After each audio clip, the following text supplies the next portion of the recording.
My name is Matthew Smith. I was in the United States Army. Spent some time in Iraq, right? And Yes. tell us a little bit about what you did over there. I got the luck of the draw. I got orders to go to a Special Forces unit. I was actually attached to 2nd Battalion, and once I met a bunch of the guys, I'm like, man, these guys are cool. This isn't like the drill sergeants. This ain't Probably like the gonna conventional take care of military. These guys were very laid back, very nice. They understood that I was a support role, but they also treated me almost equal as them. Sure. And said, look, man, your job is just as important as ours because without you, we can't do our job. Once we were in theater, it was probably about a month, and I said, man, I got lucky. I had a really, really cool assignment.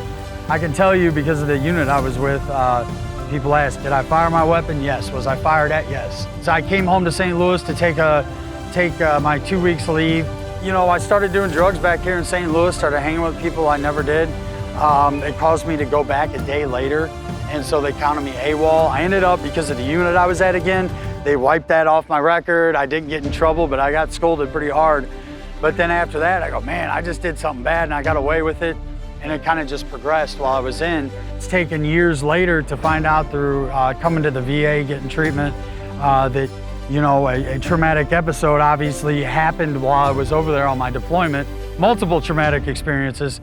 And my way of coping with it at that time was to seek refuge through drugs because it was able to alter my mind. Not an excuse. Right. I did what I did, and I was total cognizant of everything I did. Telling your story has to benefit others, man. It does. Because there's people that are in your shoes now that you were in. It's taken me a while to get here too, I'm not gonna lie. Yeah. You know? I always used to beat around the bush a lot, and the final kind of step that I've gotten to with, I would tell this story, but I would always I would never directly blame the VA for not helping me enough or the military. I have finally learned that it's not the VA's fault. They've given me the tools, and they have actually, I tell everybody, and I want to say this, that the VA saved my life. One of my favorite things about your case, Matt, you were just straight up honest with me. Yeah.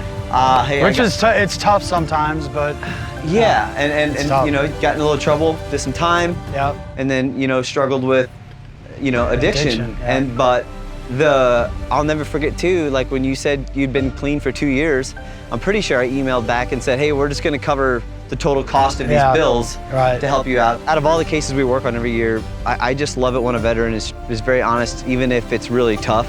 Thank you for your help. I appreciate it.